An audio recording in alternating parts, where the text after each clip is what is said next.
Hello बच्चों, क्या हाल है सब लोगों के। माइंड मैप सीरीज चल रही है, बहुत सारे चैप्टर्स तुम लोग रिवाइज भी कर रहे हो, बहुत सारे बच्चे इसका फायदा भी उठा रहे हैं। और इसमें इस चीज का भी जरूर ध्यान देना है कि इन चीजों के साथ साथ जो आपने अब तक तैयारी की है उसको भी इसी के साथ इंक्लूड करना है। ये तो जो सीरीज बनाई गई है इसके अंदर हम लोगों ने कुछ टाइम के अंदर कुछ इंपॉर्टेंट चीजें, कुछ मेन चीजें, कुछ ऐसी चीजें जो आपको एक बार जरूर ध्यान रख के जानी है एग्जाम में, वो बताई जा रही हैं। इसलिए सब लोग जितना पढ़ चुके हैं उसको कायदे से रिवाइज करेंगे और एक ब्रशअप के लिए इस सीरीज को देख लेंगे ताकि आपको यह पता चल जाए कि कौन कौन से मेन टॉपिक्स हैं जो इस चैप्टर में हमें करके जाने हैं, जिसके सवालों की प्रैक्टिस भी करके जानी। अदरवाइज इस जो अब तक तुमने किया है उसका बहुत ज्यादा फायदा नहीं मिलेगा। तो एग्जाम की डेट भी आ चुकी है, एग्जाम की तैयारी भी चल रही है, सब लोग इस बात को जानते भी हैं कि भाई बहुत जल्दी हमें उस चीज का एग्जाम देना है जिसके लिए हम इतने दिनों से तैयारी कर रहे हैं। वो सपना पूरा करना है, जिन लोगों ने हमारे लिए ये सपना देखा है उनके लिए ये सपना भी पूरा करना है। तो मेरा सजेशन सब लोगों के लिए ये है कि ये वो एग्जाम होने जाना चाहिए आप लोगों का जिसमें वो बच्चे जिनकी तैयारी बहुत अच्छी नहीं है वो कम से कम इस एग्जाम को देने के बाद एक चीज ले लें। भले उनको परसेंटाइल बहुत अच्छी ना मिले, लेकिन कम से कम उनको एक खुशी और एक कॉन्फिडेंस मिलना चाहिए कि जो नेक्स्ट अटेम्प्ट होगा उस नेक्स्ट अटेम्प्ट में हम बैंड बजा देंगे। लेकिन ये उन लोगों की बात कर रहे हैं जिन लोगों की तैयारी अभी पूरी तरह से कवर नहीं हुई है, जिनका सिलेबस या जिनको ऐसा लगता है कि अभी पूरी तरह से हम ये काम नहीं कर पाए। लेकिन जिन लोगों की प्रिपरेशन अच्छे लेवल पे चल रही है वो इसी अटेम्प्ट को अपना फाइनल अटेम्प्ट समझे और इसी में बैंड बजा दें और उसके बाद आगे की तैयारी स्टार्ट कर दें।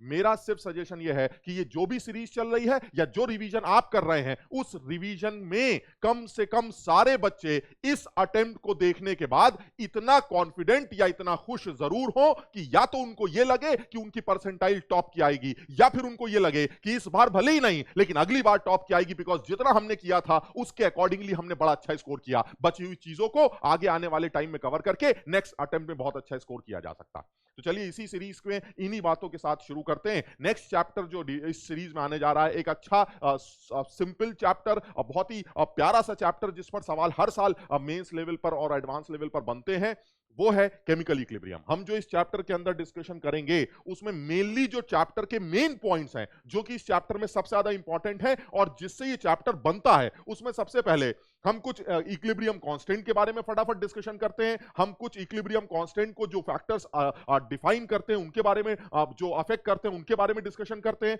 हम टाइप्स ऑफ इक्विलिब्रियम्स के बारे में बात करते हैं जिसमें सवाल हर साल पूछे जाते हैं, चाहे वो होमोजीनियस हो, चाहे वो हेट्रोजीनियस हो, चाहे वो साइमल्टेनियस हो। ये तीनों टाइप के इक्विलिब्रियम्स बहुत इंपॉर्टेंट हैं। साइमल्टेनियस इक्विलिब्रियम आयनिक इक्विलिब्रियम को समझने के लिए भी बहुत ज्यादा इंपॉर्टेंट माना जाता है। और उसके बाद जो डिस्कशन होना चाहिए वो ली चार्टले प्रिंसिपल का होना चाहिए। एक छोटा सा टॉपिक, आसान सा टॉपिक है जिसके बारे में सवाल बनते भी। तो चलिए फटाफट स्टार्ट करते हैं। सबसे पहले अगर हमसे ये पूछा जाए कि भाई आप ये बताइए आयनिक इक्विलिब्रियम या केमिकल इक्विलिब्रियम का मतलब क्या होता है, तो सर ये जो केमिकल या आयनिक इक्विलिब्रियम से इसका मतलब ये है कि अगर आप किसी कंटेनर में रिएक्टेंट्स को लेके बैठे तो वो रिएक्टेंट्स आपस में बातचीत करना शुरू कर देते हैं। जब वो बातचीत करना शुरू कर देते हैं तो शुरू में उनकी बातचीत का जो रेट होता है वो बड़ा तेज होता है, यानी जो फॉरवर्ड रिएक्शन हो रही है, रिएक्टेंट से प्रोडक्ट बनने का जो प्रोसेस चल रहा है वो बहुत फास्ट रेट से चलता है, यानी the initial rate of conversion of reactants into products वो मैक्सिमम होता है। ठीक, वाई? क्योंकि सर इनिशियल जो रेट होगा वो रिएक्टेंट्स और प्रोडक्ट्स की कंसंट्रेशन के साथ लिंक होगा और कंसंट्रेशन जितनी ज्यादा होंगी रिएक्शन का फॉरवर्ड रेट उतना ही ज्यादा होगा। लेकिन सर बैकवर्ड रिएक्शन के रेट के बारे में आपका क्या विचार? अरे यार बैकवर्ड रिएक्शन का रेट तो जीरो होगा। क्यों सर? प्रोडक्ट तो है ही नहीं। ओहो, जब प्रोडक्ट ही नहीं है तो बैकवर्ड रिएक्शन का रेट तो जीरो माना जाएगा। चलिए ठीक है सर, यानी मैक्सिमम रेट फॉरवर्ड रिएक्शन का और बैकवर्ड रिएक्शन का रेट जीरो। ठीक है सर, आगे क्या होगा? जैसे जैसे रिएक्टेंट्स प्रोडक्ट्स के पास जाएंगे वैसे वैसे रिएक्टेंट्स की कंसंट्रेशन कम होती जाएगी और प्रोडक्ट्स की कंसंट्रेशन बढ़ती जाएगी। तो सर फॉरवर्ड रिएक्शन का रेट जो कंसंट्रेशन के साथ डायरेक्टली प्रोपोर्शनल था वो कम होता चला जाएगा क्योंकि रिएक्टेंट्स की कंसंट्रेशन कम हो रही। और बैकवर्ड रिएक्शन का रेट जो कि कंसंट्रेशन के साथ डायरेक्टली लिंक है, क्योंकि प्रोडक्ट्स की कंसंट्रेशन बढ़ती जा रही है इसलिए उनके बैकवर्ड रिएक्शन का रेट बढ़ता जाएगा। यानी फॉरवर्ड रिएक्शन का रेट कम होता चला जाएगा और बैकवर्ड रिएक्शन का रेट बढ़ता जाएगा। एक टाइम ऐसा आएगा जब फॉरवर्ड और बैकवर्ड रिएक्शन के रेट्स आपस में बराबर होंगे, वो सिचुएशन होगी जिस सिचुएशन को आप इक्विलिब्रियम की सिचुएशन बोलेंगे। और इस सिचुएशन पर फॉरवर्ड रिएक्शन जिस स्पीड से चल रही होगी उसी रेट से बैकवर्ड रिएक्शन भाग रही होगी। आपको ऐसा लगेगा जैसे रिएक्शन सीज कर गई, आपको लगेगा जैसे कुछ हो ही नहीं रहा है, क्योंकि बाहर खड़ा आदमी कैसे पहचानेगा कि कुछ हो रहा है? या तो रिएक्टेंट्स का अमाउंट कम हो या प्रोडक्ट्स का अमाउंट बढ़े, या प्रोडक्ट्स का अमाउंट कम हो या रिएक्टेंट का अमाउंट बढ़े। लेकिन सर जब दोनों रिएक्शंस के रेट बराबर हो जाते हैं, फॉरवर्ड और बैकवर्ड, तो आगे जाने का रेट और पीछे आने का रेट बराबर हो जाता है। और जब रेट बराबर हो जाता है तो जितना अमाउंट रिएक्टेंट्स का प्रोडक्ट्स के पास जाता है, प्रोडक्ट उतना ही अमाउंट वापस रिएक्टेंट के पास फेंक देता है। मुझे ऐसा लगता है जैसे रिएक्टेंट्स और प्रोडक्ट्स की कॉन्सेंट्रेशन में कोई चेंज ऑब्जर्व नहीं हो रहा है, और अगर रिएक्टेंट्स और प्रोडक्ट्स की कॉन्सेंट्रेशन में कोई चेंज ऑब्जर्व नहीं हो रहा है तो ऐसे में वो सिस्टम एक इक्विलिब्रियम सिस्टम माना जाएगा। यानी इक्विलिब्रियम की कंडीशंस क्या क्या है सर? इक्विलिब्रियम की मेनली दो कंडीशंस है। पहली कंडीशन क्या बोली जाएगी? पहली कंडीशन होगी जिसके अंदर आप साफ साफ ये बोलेंगे कि भाई साहब the rate of forward and the rate of backward reactions are same. पहली बात। दूसरी बात, जब ये बराबर होंगे तो रिएक्टेंट्स और प्रोडक्ट्स की कॉन्सेंट्रेशन में कोई चेंज ऑब्जर्व नहीं होगा। The concentrations of reactants and products should be constant. So what is chemical और इक्विलिब्रियम और ionic equilibrium? The equilibrium says, या तो आप इसको ऐसे डिफाइन करिए कि फॉरवर्ड और बैकवर्ड रिएक्शन का रेट्स बराबर है, और या फिर आप इसको ऐसे डिफाइन करिए कि इक्विलिब्रियम पर, जिसको आप डायनेमिक सिस्टम बोल रहे हैं, इस डायनेमिक सिस्टम पर रिएक्टेंट्स और प्रोडक्ट्स की कॉन्सेंट्रेशंस कांस्टेंट हो चुकी होती हैं, इनके अमाउंट या मोल्स में कोई चेंज ऑब्जर्व नहीं होता है। कंसेंट्रेशंस बराबर कांस्टेंट हो चुकी हैं, साथ ही साथ rate of forward and backward बराबर हो चुका है। यानी इक्वालिटी की कंडीशन किसके साथ लगी है? रेट के साथ। और कांस्टेंट की कंडीशन किसके साथ लगी है? कंसेंट्रेशन के साथ। तो ये जो चार ग्राफ आपने बनाए हैं, साफ दिखाई देता है सर ये रेट से रिलेटेड ग्राफ है, और रेट से रिलेटेड ग्राफ में एक पर्टिकुलर टाइम के बाद साफ दिखाई देता है सर रिएक्शन का रेट, फॉरवर्ड और बैकवर्ड रेट कांस्टेंट हो चुका है, वो बराबर हो चुका है सर, और ये इक्विलिब्रियम की सिचुएशन को पक्का डिफाइन करेगा। सिमिलरली अगर मैं इसकी बात करता हूं sir, this graph belongs to concentration का graph, and it is concentration term, साफ समझ में आता है सर एक पर्टिकुलर टाइम के बाद कंसंट्रेशंस रिएक्टेंट्स और प्रोडक्ट्स की कांस्टेंट हो चुकी है।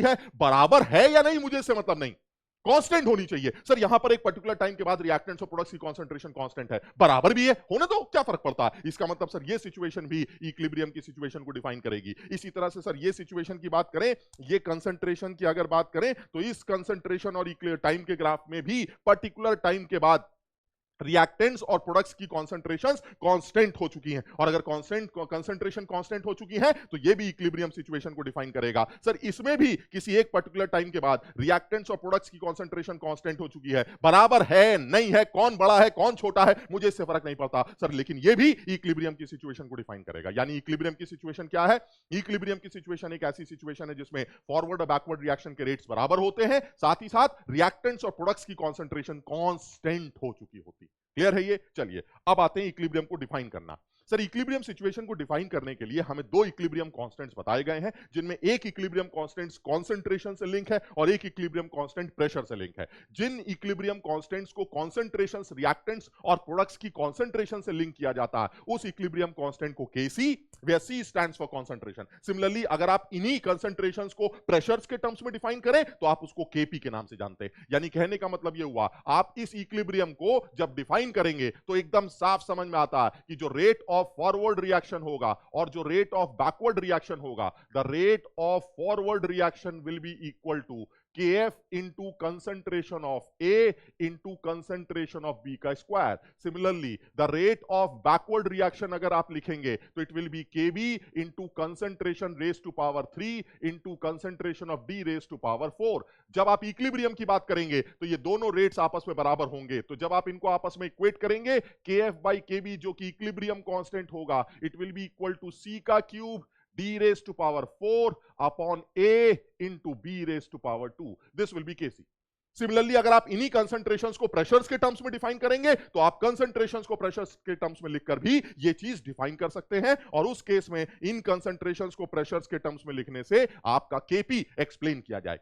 सर एक चीज है, लेकिन आप किन लोगों की कॉन्सेंट्रेशंस या प्रेशर्स को रिप्रेजेंट करते हैं वो इंपॉर्टेंट। तो एक चीज क्लियर है सर, जो भी इक्विलिब्रियम आप बना के देंगे उस इक्विलिब्रियम में अगर कोई सॉलिड इन्वॉल्व है या कोई प्योर लिक्विड इन्वॉल्व है तो मैं अपने केसी के एक्सप्रेशन में उसको यूज नहीं करूंगा, बिकॉज मेरे हिसाब से जो कंसंट्रेशंस होती हैं वो सॉलिड्स या प्योर लिक्विड्स की हमेशा कांस्टेंट होती। सॉलिड की कॉन्सेंट्रेशन हमेशा इस पूरी, क्या मतलब सर सॉलिड रिएक्शन में इन्वॉल्व नहीं होता? होता है। क्या कम नहीं होता? होता है। क्या बनता नहीं है? बनता है। लेकिन सर उसकी कॉन्सेंट्रेशन हमेशा कांस्टेंट होती है। सॉलिड्स की concentration throughout the reaction remains constant and it will be decided by the density of the solid and the molecular weight of the solid. And since density and molecular weights are constant, so the concentrations of any solid, चाहे वो reaction में इतना हो, चाहे वो कम हो जाए, चाहे वो और कम हो जाए, अगर उसका अमाउंट कम या ज्यादा हो रहा है तो भी उसकी कॉन्सेंट्रेशन कांस्टेंट है। इसलिए मैं उस कांस्टेंट टर्म को केसी या केपी के एक्सप्रेशन में यूज नहीं करता। यानी केसी और केपी के एक्सप्रेशन में कौन लोग आएंगे? सर केसी के एक्सप्रेशन में वो लोग आएंगे जिनकी कॉन्सेंट्रेशन समय के साथ बदलती है। और समय के साथ बदलने वाले लोग कौन है?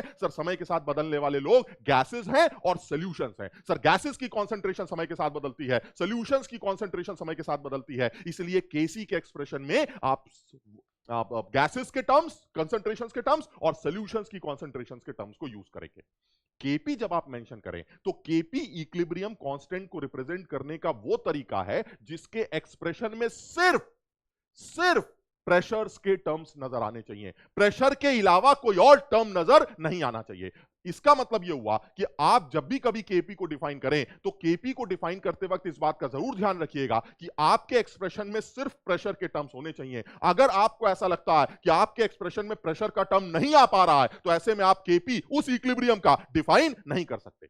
सर ऐसे कैसे हो सकता है? अब यही तो एक राज की बात है और यहीं से एक बड़ी इंपॉर्टेंट बात शुरू कर रहा हूं मैं, और 2 मिनट की बात है। वो ये है कि आपने इस तरह के तमाम सवाल देखें जिसमें केपी और केसी का रिलेशन हमसे पूछा जाता है। चलिए एक बढ़िया सवाल ले लेते हैं। केपी और केसी के रिलेशन को कैसे डिफाइन करते हैं? सर ये हम डिराइव भी कर सकते हैं और ये बड़ी आसानी से ये रिलेशन डिफाइन भी किया जाता है। Kp is equal to Kc RT delta ng. Sir ये गैसियस मोल्स का डिफरेंस है, प्रोडक्ट साइड और रिएक्टेंट साइड के गैसियस मोल्स को सब्ट्रैक्ट करके आप डेल्टा एन निकाल लीजिएगा और केपी और केसी को रिलेट कर दीजिएगा। बहुत बढ़िया। तो क्या आप बता सकते हैं यहां केपी केसी का रिलेशन क्या है? हां सर बिल्कुल बता सकते हैं। सर यहां 2 मोल है, यहां गैस के 2 मोल है। सर बात खत्म करिए, 2 - 2 0 हो गया, यानी आरटी की पावर 0 1 हो गई। केपी और केसी आपस में बराबर हो गए। सर इसमें कोई झंझट नहीं है, यहां पर केपी और केसी की वैल्यू आपस में बराबर। बहुत बढ़िया, चलिए छोड़ देते हैं। दूसरी बात, सर अगर मान लीजिए आपसे ये कहा जाए कि कोई और इक्वेशंस बनाई जाए, फटाफट लिख लेते हैं। सर इन इक्वेशंस को देख के एकदम साफ समझ में आता है, यहां गैसियस के मोल्स 2 हैं और यहां गैस का 1 मोल है, यानी डेल्टा एन की वैल्यू यहां पर 1 हो गई। सिमिलरली यहां डेल्टा एन की वैल्यू 2 हो गई। सिमिलरली यहां डेल्टा एन की वैल्यू अगर देखें तो -2 हो गई। सिमिलरली यहां डेल्टा एन की वैल्यू अगर आप देखें तो ये -1 हो गई। सर डेल्टा एन की वैल्यूज रखते जाएंगे, केपी केसी का रिलेशन मिलता जाएगा।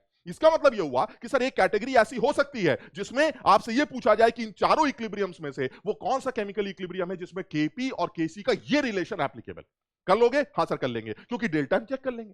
बेटा एक चीज का ध्यान देना, अब बहुत इंपॉर्टेंट बात कर रहे हैं, सब लोग इस बात का जरूर ध्यान देंगे कि अगर इस तरह की कोई सिचुएशन आती है जिसमें यह लिखा जाए ए गैस, बल्कि ऐसे लिखते थे 2A gas plus B solution is in equilibrium with C gas plus 2D gas plus E solution. Suppose ये एक रिएक्शन। अब अगर आपसे ये पूछा जाए कि क्या आप ये बता सकते हैं इस इक्विलिब्रियम के लिए केपी की जो वैल्यू है वो केसी आरटी रेस टू पावर 2 सही है या नहीं? ये एक्सप्रेशन ट्रू और फॉल्स, मान लीजिए ये सवाल आ जाए, दिस इज ट्रू और फॉल्स। बहुत इंपॉर्टेंट है ये, बिल्कुल अकलमंदी, केयरफुल, बी केयरफुल, बहुत इंपॉर्टेंट, समझो बात। यानी अगर वो कहता है कि क्या इस इक्विलिब्रियम के लिए ये रिलेशन एप्लीकेबल है, क्या बोलूंगा सर डेल्टा एन निकालिए ना। ओ 4 डेल्टा एन, यहां पर 2 और 1, 3 में से 2 गए 1, इसका मतलब ये हुआ 1 सेकेंड, इसको भी 2 कर लेते हैं। यानी डेल्टा एन की वैल्यू आ गई 2 + 2 4 -2। अरे 4 - 2 2 आता है सर, इसका मतलब डेल्टा एन की वैल्यू 2 आ रही। अब अगर डेल्टा, क्योंकि डेल्टा एन क्या था, gaseous moles of products minus gaseous moles of reactant. Moles gaseous कितने हैं? 2 + 2 4, माइनस किया 2, सर 2 आ गया। So this is applicable. Very good. False, समझो इस बात को, सब लोग इस बात को ध्यान देंगे। सर ये एक्सप्रेशन सही नहीं है, अलर्ट हो जाओ एकदम। वाई? क्योंकि इस खेल में एक बहुत बड़ी कमी है, वो ये है कि सर इस एक्सप्रेशन के लिए तो केपी डिफाइन ही नहीं है। आप क्या केपी केपी कर रहे हैं? क्योंकि इस एक्सप्रेशन के लिए जब मैं केपी लिखने की सोचता हूं तो अभी आपने बताया था केपी एक ऐसा एक्सप्रेशन होना चाहिए जिसके राइट हैंड साइड में सिर्फ प्रेशर्स के टर्म्स आने चाहिए। तो चलो लिख देते हैं सर, लेकिन प्रेशर के टर्म्स कैसे आएंगे? सोल्यूशन सोल्यूशन भी तो है, सोल्यूशन भी तो वेरिएबल कंसंट्रेशन शो करता है सर। अगर सोल्यूशन वेरिएबल कंसंट्रेशन शो करेगा तो इसका प्रेशर कैसे लिखेंगे आप? इसका मतलब यह हुआ कि अगर मैं सही से लिख भी सकता हूं तो ये पीसी का स्क्वायर इंटू पीडी का स्क्वायर इंटू कंसंट्रेशन ऑफ ई, जिसको प्रेशर के टर्म्स में नहीं लिख पा रहे हैं, डिवाइडेड बाय आपकी पीए का square into concentration of B, जिसको आप सोल्यूशन की कंसंट्रेशन को प्रेशर के टर्म्स में नहीं लिख पा रहे हैं। और इसलिए सर क्या इस एक्सप्रेशन को केपी बोला जा सकता है? नहीं sir, this is not KP, this is KPC. एक ऐसा एक्सप्रेशन जिसमें प्रेशर भी है और कंसंट्रेशन भी है। लेकिन सर जब इसमें केपी बन ही नहीं रहा है तो आप इस रिलेशन की बात कैसे कर सकते हैं? यानी ये क्लियर हो गया सर, इस एक्सप्रेशन के लिए ये बिल्कुल बात गलत है, क्योंकि इस एक्सप्रेशन के लिए आप केपी डिफाइन ही नहीं कर सकते। मैं जो बात तुम्हें बताना चाह रहा हूं वो इंपॉर्टेंट है। जेई के पेपर में इस तरह के सवाल बहुत बार बन चुके हैं कि इन चारों इक्विलिब्रियम्स में से कौन सा इक्विलिब्रियम है जो केपी केसी के साथ ये रिलेशन शो करेगा। ज्यादातर सवाल यही बनते हैं जिसमें डेल्टा एनजी की वैल्यू रख के हमारा काम चल जाता है। बट हो सकता है आगे आने वाले वक्त में वो एक ऐसा सवाल बनाए जिसमें डेल्टा एनजी तो 2 ही है लेकिन केपी डिफाइन ही नहीं हो। और अगर ऐसा हो गया तो ज्यादातर बच्चे तो डेल्टा एनजी को देखकर इस सवाल का आंसर टिक करके चले आएंगे कि this is true statement, but actually it is false statement. Why? Because the Kp expression for this equilibrium is undefined. Why? क्योंकि जिस इक्विलिब्रियम में एक भी सॉल्यूशन फेज का इन्वॉल्वमेंट होता है, एक भी सॉल्यूशन फेज का इन्वॉल्वमेंट होता है, या फिर एक भी गैसियस फेज का इन्वॉल्वमेंट नहीं होता है, ऐसे इक्विलिब्रियम्स के लिए केपी डिफाइन नहीं किया जा सकता। समझो, यानी जिस इक्विलिब्रियम में अगर सॉल्यूशन फेज का इन्वॉल्वमेंट हो गया तो आप समझ लीजिएगा केपी डिफाइन नहीं हो सकता, क्योंकि केपी एक ऐसा एक्सप्रेशन है जिसके राइट हैंड साइड में सिर्फ क्या नजर आना चाहिए, जिसके राइट हैंड साइड में सिर्फ कॉन्सेंट्रेशन प्रेशर्स के टर्म्स नजर आने चाहिए। अगर सॉल्यूशंस का इन्वॉल्वमेंट हो गया तो ऐसे में उनकी कॉन्सेंट्रेशंस हमारे सामने आ जाएंगी और उनकी कॉन्सेंट्रेशंस को आप प्रेशर के टर्म में यूज नहीं कर पाएंगे, इसलिए आप उस इक्विलिब्रियम कांस्टेंट को केपी नहीं बोल पाएंगे। यानी जब कभी भी डेल्टा एनजी को लेके सवाल आएगा आप सबसे पहले क्या चेक करेंगे? सबसे पहले ये चेक करेंगे कहीं किसी इक्विलिब्रियम में कोई सॉल्यूशन तो नहीं है। अगर किसी भी इक्विलिब्रियम में सॉल्यूशन दिख जाए तो आप वहां क्रॉस कर दीजिएगा। क्यों? क्योंकि सर यहां रिलेशन निकालने की जरूरत ही नहीं है, क्योंकि यहां केपी डिफाइन ही नहीं।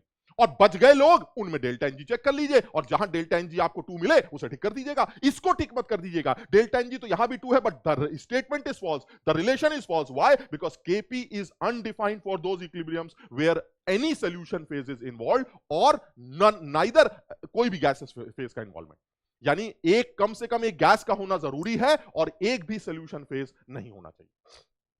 समझ में आ गई बात? चलिए और आगे बढ़ते हैं, नेक्स्ट पॉइंट पर आते हैं। जो नेक्स्ट पॉइंट है इसमें एक बात को ध्यान रखते हैं, जनरली बच्चे जल्दबाजी में गलती करते हैं, वो यही है कि कई बार बोला जाता है केपी और केसी आपस में बराबर कब होते हैं। तो जनरली एक्सप्रेशन में बच्चा ये सोचता है कि केपी और केसी आपस में बराबर तभी होंगे जब केपी का जो एक्सप्रेशन लिखा जाता है उसमें डेल्टा एनजी की जो वैल्यू है वो 0 होती है। बात तो सही है। अगर डेल्टा एनजी 0 है तो क्या होगा? अगर डेल्टा एनजी 0 है तो सर केपी और केसी आपस में बराबर होंगे। बिल्कुल सही, केपी इज इक्वल टू केसी। लेकिन सर एक और भी सिचुएशन है, ये पहली सिचुएशन है और दूसरी सिचुएशन ये है कि जब आरटी की वैल्यू 1 हो जाए तो भी केसी केपी आपस में बराबर हो सकते हैं। यानी जब आरटी इज इक्वल टू 1 हो तो भी केपी और केसी आपस में बराबर हो सकते हैं। यानी इस पर्टिकुलर टेंपरेचर पर भी केपी और केसी आपस में बराबर हो सकते हैं इररिस्पेक्टिव डेल्टा एनजी की वैल्यू क्या है। आप समझ रहे हैं मेरी बात को? यानी केपी और केसी को बराबर करने की 2 बातें हो गई। पहली बात क्या है सर, या तो आप आरटी को 1 कर दीजिए या डेल्टा एनजी को 0 कर दीजिए। डेल्टा एनजी को 0 कर देंगे तो भी केसी बराबर होगा और अगर आपने आरटी को 1 कर दिया तो 1 की पावर में कुछ भी लगा दीजिए सर, वो अल्टीमेटली खेल खत्म।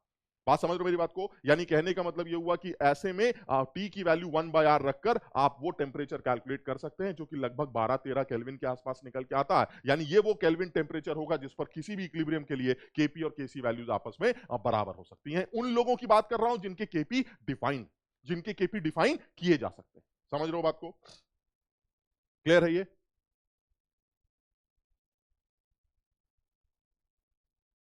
ठीक है, शाबाश। चलिए और आगे बढ़ते हैं, नेक्स्ट पॉइंट पर आते हैं फटाफट। वो कह रहे हैं कि वो कौन कौन से फैक्टर्स हैं जो कि इक्विलिब्रियम कांस्टेंट को गवर्न करते हैं। चलिए जो सबसे पहला फैक्टर आता है वो कौन सा आता है सर? सबसे पहला फैक्टर बड़ा कॉमन सा है, mode of representation. Mode of representation का मतलब क्या होता है सर? आप ये बताइए, अगर ए बी और सी डी आपस में इक्विलिब्रियम में हैं तो क्या ये नहीं कह सकते कि सी डी और ए बी भी आपस में इक्विलिब्रियम में? बात तो सही है सर, अगर ये इक्विलिब्रियम में है तो ये भी इक्विलिब्रियम में है, तो फर्क क्या पड़ता है? फर्क ये पड़ता है कि सर ए बी अगर सी डी के साथ इक्विलिब्रियम में है तो फिर इक्विलिब्रियम कांस्टेंट ऐसे लिखा जाएगा, और अगर आप इस इक्विलिब्रियम का मोड बदल देते हैं तो इस इक्विलिब्रियम कांस्टेंट को ऐसा लिखा जाएगा। यानी अल्टीमेटली क्या डिसाइड हुआ? अल्टीमेटली ये डिसाइड हुआ कि किसी भी केमिकल इक्विलिब्रियम का मोड चेंज करने से जो उसका नया इक्विलिब्रियम कांस्टेंट होता है वो उसके पुराने वाले इक्विलिब्रियम कांस्टेंट का रेसिप्रोकल होता है।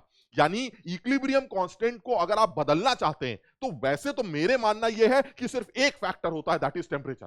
लेकिन अगर आप इक्विलिब्रियम ही बदल दे तो इक्विलिब्रियम कांस्टेंट अपने आप बदल जाता है। ये इक्विलिब्रियम ये था और दूसरा इक्विलिब्रियम आपने उल्टा ले लिया। They both are different equilibriums and since they are different equilibriums their K values are different. और उनको आपस में लिंक कैसे करेंगे? जब कभी भी किसी इक्विलिब्रियम का मोड चेंज करेंगे तो नया इक्विलिब्रियम कांस्टेंट अपने पुराने वाले इक्विलिब्रियम कांस्टेंट का रेसिप्रोकल होगा। क्लियर है? ये दूसरा फैक्टर क्या निकल के आता है? हालांकि बेकार की बात है सर, फैक्टर तो एक ही है टेंपरेचर, आपने फिर इक्विलिब्रियम बदलने की कोशिश की होगी। वो क्या है सर? Multiple steps. क्या कहने का मतलब क्या हुआ कि अगर आपका कोई इक्विलिब्रियम एक ऐसा इक्विलिब्रियम है जो कई स्टेप्स को जोड़कर तैयार हुआ है तो उस इक्विलिब्रियम का इक्विलिब्रियम कांस्टेंट इंडिविजुअल इक्विलिब्रियम्स के इक्विलिब्रियम कांस्टेंट्स के मल्टीप्लिकेशन के बराबर होगा। यानी अगर मैं कहूं कि मेरा जो पहला इक्विलिब्रियम है वो ये है और जो दूसरा इक्विलिब्रियम है वो ये है, पहले इक्विलिब्रियम का इक्विलिब्रियम कांस्टेंट K1 है, दूसरे का K2 है। अगर मैं इन दोनों को ऐड करके एक नया इक्विलिब्रियम बनाऊं तो इसका जो नया K वैल्यू होगा वो इन दोनों K वैल्यूज के मल्टीप्लिकेशन के बराबर होगा। यानी जब कभी भी इक्विलिब्रियम्स आपस में ऐड करके एक नया मल्टीपल इक्विलिब्रियम तैयार करते हैं तो उस नए मल्टीपल इक्विलिब्रियम का इक्विलिब्रियम कांस्टेंट वो पुराने वाले इक्विलिब्रियम कांस्टेंट्स के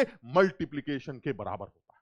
क्लियर है? दूसरा फैक्टर भी ठीक है। तीसरा फैक्टर क्या है सर? तीसरा फैक्टर बहुत सीधा है, स्टोशियोमेट्री। स्टोशियोमेट्री मतलब सर अगर कोई इक्विलिब्रियम आपको दिया जाए A is in equilibrium with B और अगर इसका इक्विलिब्रियम कांस्टेंट सपोज K, तो ऐसे में अगर मान लीजिए मैं आपसे कहूं कि अगर मैं इस पूरे इक्विलिब्रियम को किसी कॉमन मल्टीप्लाइंग फैक्टर से मल्टीप्लाई कर दूं तो बताइए इसका नया इक्विलिब्रियम कांस्टेंट क्या होगा? तो जो नया इक्विलिब्रियम कांस्टेंट होता है वो हमेशा पुराने वाले इक्विलिब्रियम कांस्टेंट पर उस पावर को चढ़ाकर निकाला जाता है जिससे आपने उस पूरे इक्विलिब्रियम को मल्टीप्लाई किया है। यानी the new equilibrium constant will be old equilibrium constant raised to the power multiplying factor. What is the multiplying factor? 2, so the power will be 2। If it is half the power will be half. यानी किसी भी equilibrium constant को जब आप किसी common multiplying factor से multiply करते हैं तो वो एक नया इक्विलिब्रियम बन जाता है और उस नए इक्विलिब्रियम का एक नया इक्विलिब्रियम कांस्टेंट होता है जो पुराने वाले इक्विलिब्रियम कांस्टेंट के ऊपर उसी मल्टीप्लाइंग फैक्टर की पावर चढ़ाकर निकाला जाता है। यानी अल्टीमेटली जब भी कभी नया इक्विलिब्रियम कांस्टेंट निकाला जाएगा किसी भी पुराने इक्विलिब्रियम कांस्टेंट को किसी पर्टिकुलर मल्टीप्लाइंग फैक्टर से मल्टीप्लाई करके तो आपको इस इक्वेशन को यूज करके ही ये काम करना पड़ेगा और अक्सर ये सवाल बनते हैं। क्लियर है? ये चलिए और आगे बढ़ते हैं और अब आता है मेन फैक्टर जिसके बारे में बात कर लेनी चाहिए, वो यही है सर इक्विलिब्रियम कांस्टेंट किसी भी पर्टिकुलर इक्विलिब्रियम का, मैं इक्विलिब्रियम चेंज नहीं कर रहा हूं, इक्विलिब्रियम नहीं बदलना चाहिए, ना मल्टीप्लाई करिए किसी फैक्टर से, ना मोड चेंज करिए, कुछ बदतमीजी मत करिए और किसी इक्विलिब्रियम का इक्विलिब्रियम कांस्टेंट चेंज करके दिखाइए तो सिर्फ एक ही फैक्टर होता है एंड दैट इज टेंपरेचर। आप किसी भी गिवन इक्विलिब्रियम का इक्विलिब्रियम कांस्टेंट बिना टेंपरेचर चेंज किए चेंज नहीं कर सकते। क्लियर है ये वाली बात? यानी अगर इक्विलिब्रियम चेंज करोगे तो अलग बात, अगर आप इक्विलिब्रियम ही चेंज नहीं कर रहे हैं तो ऐसे में एक ही फैक्टर काम आएगा एंड दैट इज टेंपरेचर। और टेंपरेचर क्या कहता है? टेंपरेचर ये इक्वेशन से आप आसानी से ये बात क्लियर रख सकते हैं, हम लोगों ने ये बात पढ़ी भी है, सब लोग इस बात को फटाफट रिवाइज भी कर सकते हैं। log KT2 by KT1 is equal to delta H by 2.303 R 1 by T1 minus 1 by T2। और एकदम साफ दिखाई देता कि सर ये प्रोसेस ये इक्वेशन है जो T1 टेंपरेचर पर K1 और T2 टेंपरेचर पर K2 को डिफाइन करती है। यानी टेंपरेचर चेंज करने से K1 K2 में कन्वर्ट हो रहा है। अब सर प्रोसेस में क्या दिक्कत? प्रोसेस में दिक्कत यह है कि या तो ये इक्विलिब्रियम जो आपको दिया जाए वो एंडोथर्मिक हो या वो जो इक्विलिब्रियम जो आपको दिया गया वो एक्सोथर्मिक। तो क्या होगा सर? अगर एंडोथर्मिक है और आप टेंपरेचर को इंक्रीज कर रहे हैं यानी T2 is greater than T1, अब बताइए क्या होगा सर? अगर आप एंडोथर्मिक है और टेंपरेचर इंक्रीज करते हैं, ओफो सर बहुत सिंपल है, अगर आप एंडोथर्मिक हैं और टेंपरेचर को इंक्रीज करते हैं तो साफ दिखाई देता है डेल्टा H पॉजिटिव। क्लियर है? अगर एंडोथर्मिक है तो डेल्टा H पॉजिटिव और टेंपरेचर इंक्रीज कर रहा है यानी T2 की वैल्यू T1 से बड़ी। तो अगर T2 T1 से बड़ा है तो 1 by T2 1 by T1 से छोटा होगा। हाँ, तो इसका मतलब ये हुआ सर ये पूरा टर्म पॉजिटिव बन गया, डेल्टा H ऑलरेडी पॉजिटिव है तो ये पूरा टर्म पॉजिटिव होगा। और तुम लोग मैथ्स के स्टूडेंट हो, तुम्हें पता है लॉग की वैल्यू पॉजिटिव से तभी आती है जब लॉग एक से बड़ी चीज का लिया जाए, यानी K2 की वैल्यू K1 से बड़ी होनी चाहिए। यानी for endothermic if you are increasing the temperature the equilibrium constant increases. Clear? और अगर आप टेंपरेचर को डिक्रीज करते हैं तो इक्विलिब्रियम कांस्टेंट आपका पुराने वाले इक्विलिब्रियम कांस्टेंट से डिक्रीज कर जाए। क्लियर? अच्छा, यही चीज एक्सोथर्मिक में कर सकते हैं, बिल्कुल कर सकते हैं सर। एक्सोथर्मिक में अगर आप टेम्परेचर को T2 को T1 से बड़ा करते हैं तो आपका नया के वैल्यू पुराने वाले के वैल्यू से घट जाएगा, और अगर आप अपने टेम्परेचर को कम करते हैं पुराने वाले टेम्परेचर से तो जो नया के होगा वो पुराने वाले के से इंक्रीज कर जाएगा। यानी for any endothermic system if you increase the temperature of the equilibrium of the system, the equilibrium constant increases exponentially, and similarly if you decrease the temperature for an endothermic system the equilibrium constant decreases exponentially। यानी equilibrium constant temperature पर exponentially vary करता है, और इसलिए exponential variations क्योंकि बड़े variations माने जाते हैं, इसलिए अगर equilibrium constant बढ़ता है तो काफी बढ़ता है, घटता है तो काफी घटता है। और इस बात को सारे लोग याद कर लेंगे, किसी भी एंडोथर्मिक रिएक्शन का टेम्परेचर इंक्रीज करने से, एंडोथर्मिक इक्विलिब्रियम का टेम्परेचर इंक्रीज करने से इक्विलिब्रियम फॉरवर्ड डायरेक्शन में भागता है, उसका नया के वैल्यू इंक्रीज कर जाता है। क्लियर है? तो ये चारों बातें बड़ी इंपॉर्टेंट, यानी ये वो फैक्टर्स थे जो डिसाइड करते हैं। चलिए और फटाफट बात करते हैं। अब आते हैं इस बात पर जो कि पूरे इस चैप्टर को गवर्न करता है। कौन है सर? ये पूरा आदमी है, यही वो आदमी है सर, ये जो पूरा खेल डिसाइड करता है, and that is reaction coefficient. क्या है ये, कैसे डिसाइड करता है? सर जब कभी भी आप डब्बे के अंदर इस तरह से कोई रिएक्शन लेके बैठे हो जिसमें आपने लिख दिया कि ए जो है वो बी के साथ रिएक्ट करके सी प्लस डी बना रहा है, मान लीजिए this is my chemical equation, ठीक है? चलिए ठीक। सर ये बताइए किसी भी इंस्टेंट पर अगर मैं आपको एबीसीडी की कंसंट्रेशन दे दूं तो क्या आप ये वैल्यू निकाल सकते हैं? हाँ ये वैल्यू निकाल सकता हूं, आप एबीसीडी की वैल्यू पुट कर दीजिए, उसमें क्या है? सर जो वैल्यू निकल के आएगी सॉल्व करके वो इक्विलिब्रियम कांस्टेंट नहीं होगी, हालांकि इसका इक्विलिब्रियम कांस्टेंट लिखने का तरीका भी यही है जो ये एक्सप्रेशन लिखा गया है, बट सर ये वैल्यू किसी भी इंस्टेंट पर कैलकुलेट की जा सकती है। लेकिन जब आप एबीसीडी की कंसंट्रेशंस को इक्विलिब्रियम वाली कंसंट्रेशंस रखते हैं तो यही वैल्यू जिसको आप रिएक्शन कोएफिशिएंट कहते हैं यही इक्विलिब्रियम कांस्टेंट बन जाती है। मैं बताता हूं, at T is equal to zero, बताइए इस एक्सप्रेशन की वैल्यू क्या है? At T is equal to zero. Sir इस एक्सप्रेशन की वैल्यू जीरो है, क्यों? क्योंकि सी और डी तो आपने लिया ही नहीं, ए और बी मैक्सिमम है, ऊपर जीरो है, तो क्या इक्विलिब्रियम कांस्टेंट जीरो है ना? Sir reaction coefficient zero. जैसे जैसे वक्त गुजरता जाएगा वैसे वैसे सी और डी बढ़ते जाएंगे और ए और बी कम होते जाएंगे, तो रिएक्शन कोएफिशिएंट की वैल्यू बढ़ती जाएगी बढ़ती जाएगी बढ़ती जाएगी। और सर एक टाइम ऐसा आएगा जब ये रिएक्शन कोएफिशिएंट कहेगा बस करो, अब मैं इक्विलिब्रियम कांस्टेंट के बराबर पहुंच चुका हूं, ये सिस्टम इक्विलिब्रियम अटेन कर चुका है। यानी जिस इंस्टेंट पर रिएक्शन कोएफिशिएंट की वैल्यू इक्विलिब्रियम कांस्टेंट को पकड़ती है सिस्टम इक्विलिब्रियम अटेन कर लेता। यानी कहने का मतलब ये हुआ कि जब तक रिएक्शन कोएफिशिएंट के से छोटा है तब तक रिएक्शन आगे भागती है ताकि वो रिएक्शन कोएफिशिएंट की वैल्यू को बढ़ाए और के को पकड़ने की कोशिश करे। रिएक्शन कोएफिशिएंट कैसे बढ़ेगा? जब सीडी बढ़ेंगे। सीडी कैसे बढ़ेगा? जब रिएक्शन फॉरवर्ड चलेगी। यानी कहने का मतलब यह हुआ when reaction coefficient is less than K reaction goes forward, that means product का फॉर्मेशन दिखाई देगा। अगर रिएक्शन कोएफिशिएंट की वैल्यू के से ज्यादा है तो रिएक्शन बैकवर्ड चलेगी ताकि वो फिर से के बराबर हो जाए, और ऐसे में रिएक्शन को बैकवर्ड जाना पड़ेगा। और जिस टाइम पर रिएक्शन कोएफिशिएंट के बराबर होगा वो सिस्टम इक्विलिब्रियम अटेन कर चुका होगा। अब आपकी हरकत कुछ भी नहीं कर पाई। हां, अगर आपने कुछ ऐसी हरकत की जिससे रिएक्शन कोएफिशिएंट या इक्विलिब्रियम कांस्टेंट चेंज हुआ तो ऐसे में रिएक्शन को फिर से इक्विलिब्रियम बनाने के लिए आगे पीछे मूव करना पड़ेगा, जो ली चार्टले प्रिंसिपल का कॉन्सेप्ट। सब लोग समझ पा रहे हैं? यानी पूरा खेल यही है कि रिएक्शन कोएफिशिएंट आपको किसी भी इंस्टेंट पर निकालना आना चाहिए। कहने का मतलब आपको किसी भी इंस्टेंट पर एबीसीडी की वैल्यू अगर दे दी जाए तो आप फौरन एक्सप्रेशन के अंदर वैल्यू पुट करके एक वैल्यू निकाल लाइएगा, लेकिन वो वैल्यू इक्विलिब्रियम कांस्टेंट नहीं है। वो इक्विलिब्रियम कांस्टेंट तब है जब वो कॉन्सेंट्रेशन जो आपने अभी पुट की हैं वो इक्विलिब्रियम की कॉन्सेंट्रेशंस है। अगर वो इक्विलिब्रियम की कॉन्सेंट्रेशंस नहीं है तो ये एक्सप्रेशन तो किसी भी इंस्टेंट पर कैलकुलेट किया जा सकता है, लेकिन इस एक्सप्रेशन की जो वैल्यू है वो रिएक्शन कोएफिशिएंट के नाम से जानी जाएगी, इक्विलिब्रियम कांस्टेंट के नाम से नहीं। यानी जब तक क्यू की वैल्यू के से बड़ी है तब तक तो रिएक्शन बैकवर्ड डायरेक्शन में मूव करेगी, अगर क्यू की वैल्यू के से छोटी है तो रिएक्शन फॉरवर्ड डायरेक्शन में मूव करेगी, और अगर क्यू के बराबर है तो रिएक्शन इक्विलिब्रियम अटेन कर लेगी। यानी जब कभी भी कोई सवाल आए, ये वो पहली कैटेगरी है, समझना जरा सब लोग, ये वो पहली कैटेगरी है जो जेई के मेंस लेवल पर बहुत बार बनाई जा चुकी है। क्या कि अगर मैं रिएक्टेंट्स और प्रोडक्ट्स को एक बर्तन में बंद करके रख दूं और आपसे पूछूं कि बताइए अब क्या होगा, तो सबसे पहले क्या कर लेना चाहिए कि अगर आपको एबीसीडी का अमाउंट दे रखा है इनिशियल, तो सबसे पहले आप इस एक्सप्रेशन की वैल्यू निकालिए।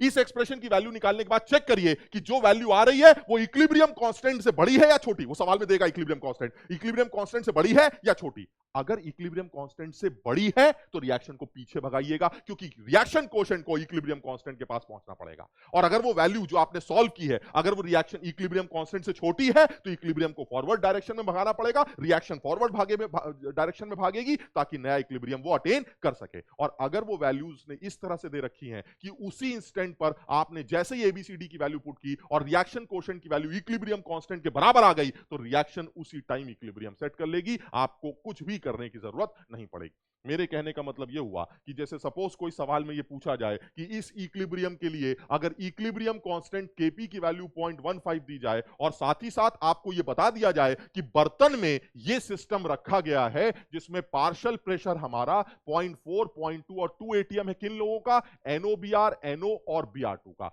यानी अगर मैं इस एक्सप्रेशन का केपी लिखता हूं तो इस एक्सप्रेशन का केपी किसके बराबर होना चाहिए? इस एक्सप्रेशन का केपी होना चाहिए partial pressure of N O into partial pressure of B R two का under root divided by partial pressure of N O B R. Sir ये एक्सप्रेशन होना चाहिए, बिल्कुल सही है। और यही एक्चुअली किसके बराबर होना चाहिए? यही क्यू के बराबर होना चाहिए। इक्विलिब्रियम पर यही क्यू किसके बराबर बन जाएगा? के बराबर। अब वो मुझसे क्या पूछ रहा है कि भाई मुझे ये बताइए ये जो क्यू है उसकी वैल्यू इस इंस्टेंट पर कितनी है। तो मैं सारे प्रेशर्स की वैल्यूज पुट कर देता हूं। यानी मैं सबसे पहले रिएक्शन कोशेंट की वैल्यू निकालता हूं। प्रेशर ऑफ एनओ जो हमें दे रखा है, वो प्रेशर ऑफ एनओ हमें सवाल में दे रखा है 0.4 एटीएम। प्रेशर ऑफ ब्रोमीन हमें जो दे रखा है वो ब्रोमीन दे रखा है 2, जिसका आप अंडर रूट ले लेंगे, दैट इज √2 डिवाइडेड बाय जो एनओबीआर का प्रेशर दे रखा है वो एनओबीआर का प्रेशर हमारा हो गया 0.5। इसको सॉल्व कर लेते हैं। अगर ये वैल्यू आपको देखने से लगती है कि वो 0.15 से बड़ी आ रही है तो that means since reaction quotient is बड़ा than 0.15 so reaction goes backward. और अगर आपको लगता है कि ये वैल्यू हमारी 0.15 के बराबर आ रही है तो यही सिस्टम इक्विलिब्रियम अटेन कर चुका है। यानी ना ब्रोमीन की कॉन्सेंट्रेशन बढ़ेगी ना ब्रोमीन का प्रेशर घटेगा। समझ रहे हो बात को? यानी सबसे पहले रिएक्शन कोशेंट कैलकुलेट कर लिया जाए। रिएक्शन कोशेंट को कैलकुलेट करने के बाद, और दिखाई भी दे रहा है, दिस इज मेरे ख्याल से 0.4 बाय 0.5 इंटू 1.414, और एकदम साफ दिखाई दे रहा है कि ये जो वैल्यू आप निकाल के ला रहे हैं ये वैल्यू हमारी अब 0.15 से अब बड़ी निकल के आ रही है। और अगर ये वैल्यू हमारी 0.15 से बड़ी निकल के आ रही है तो ऐसे में एक बार चेक कर लेना, ये 4/5 होगा, ये वैल्यू 0.15 है तो ऑब्वियसली इसकी ये वैल्यू बड़ी निकल के आ रही है। और अगर ये वैल्यू बड़ी निकल के आ रही है तो इसका मतलब Q की वैल्यू ऑलरेडी K से ज्यादा है। और अगर Q की वैल्यू ऑलरेडी K से ज्यादा है तो रिएक्शन को बैकवर्ड जाना पड़ेगा। बैकवर्ड जाने के चक्कर में ब्रोमीन की जो पार्शियल प्रेशर है वो डिक्रीज करने लगेगी क्योंकि रिएक्शन बैकवर्ड जा रही है।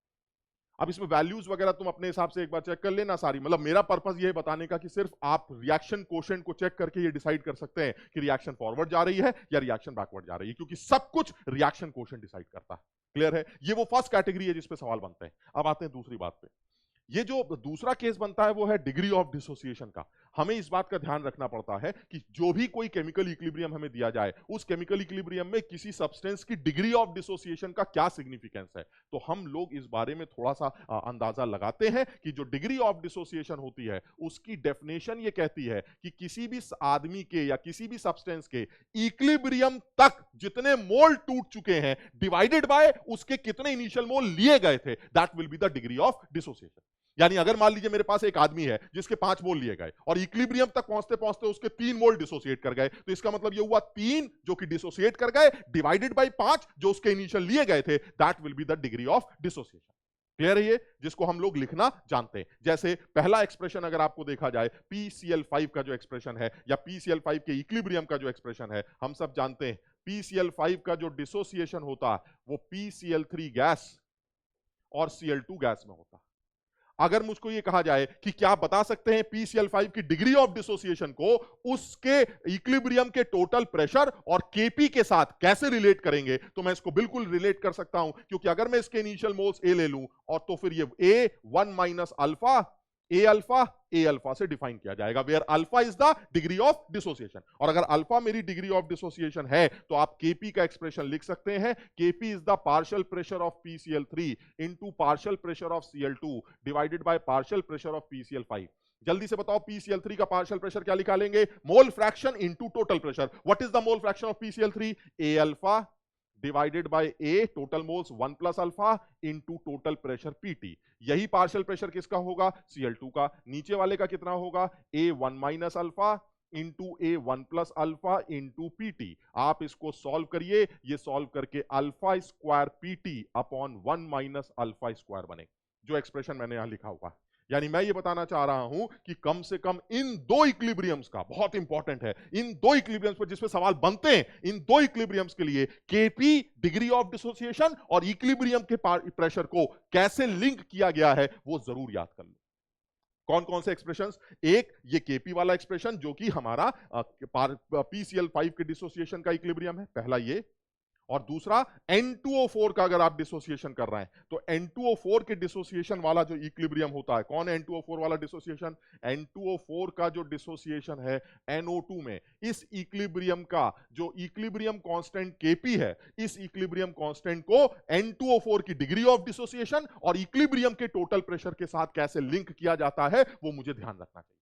बिकॉज मेरे हिसाब से अगर किसी भी एग्जाम में, अगर मेंस लेवल की बात करें, अगर उसने अल्फा केपी और टोटल इक्विलिब्रियम प्रेशर के साथ रिश्ता निकालने की बात बोली तो आप समझ लीजिएगा या तो वो PCl5 का इक्विलिब्रियम होगा या वो N2O4 के डिसोसिएशन का इक्विलिब्रियम होगा, क्योंकि ये बहुत ही खूबसूरत सवाल बनाया जा सकता।